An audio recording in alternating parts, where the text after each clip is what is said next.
Alright, what's up guys? I got the new E-prop mounted on the 447, and we just did our first start earlier, actually our second run, and we're not quite making full RPM. I'm making about 5,700, and this engine makes its full power at around 6,500, and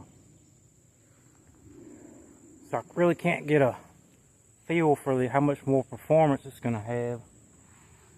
I did got a little hop on the runway, and I hit a little bit of a thermal.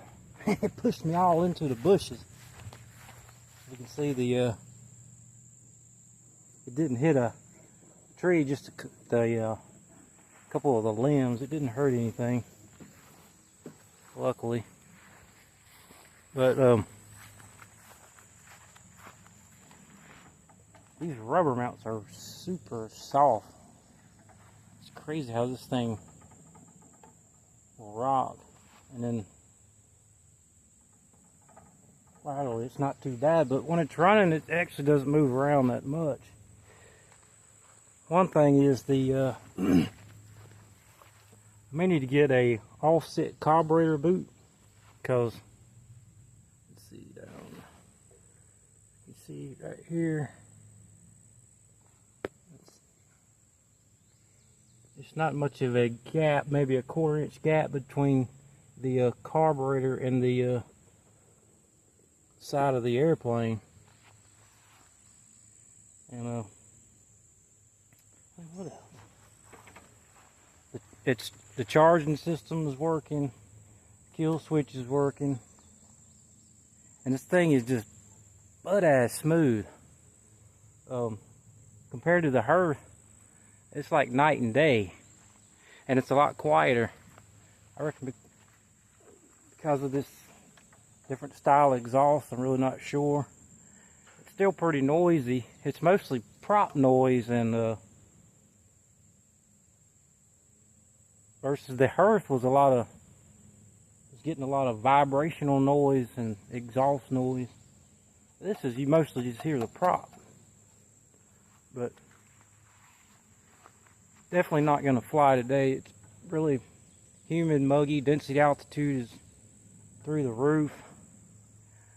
I want to fly do a test flight when it's calm, maybe a little cooler. Of course, I don't think it's going to get cool anytime soon.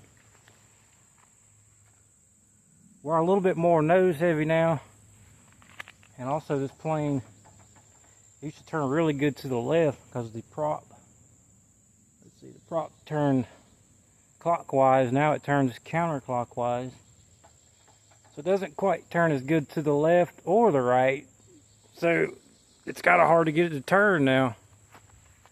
But I believe we're right at the forward edge of the center of gravity, just going by feel. I know I'm pretty close within the range.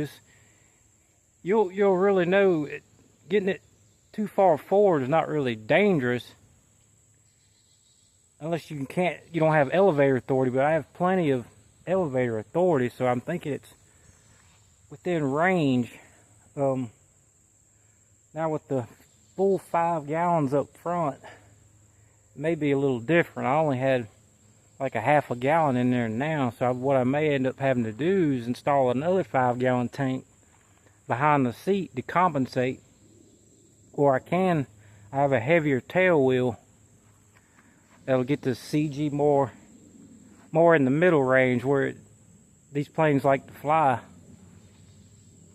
But all I got to do, I got a couple things.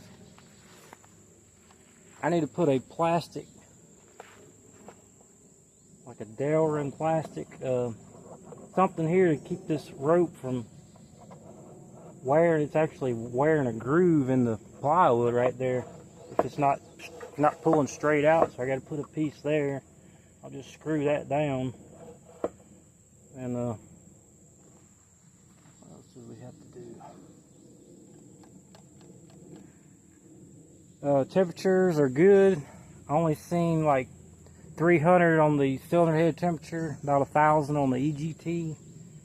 That's pretty normal, and that will climb as we lower our prop pitch and it makes more power.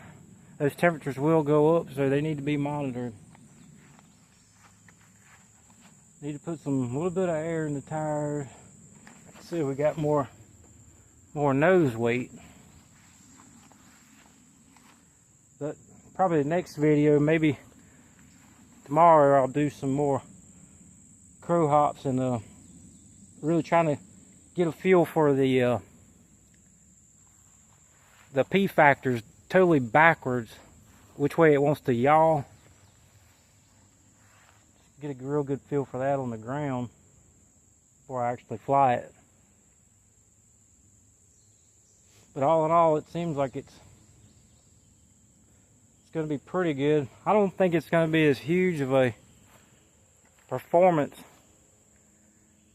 issue as I thought, but I could be wrong when I get this RPM adjusted. The E-Prop recommends, well, set it to around 6,000 to 6,800 on the ground, but he says the real gauge is to get up in the air, level flight, full power, and you want it right at 6,800 RPM. That's at top level speed, and that's where this prop is really efficient.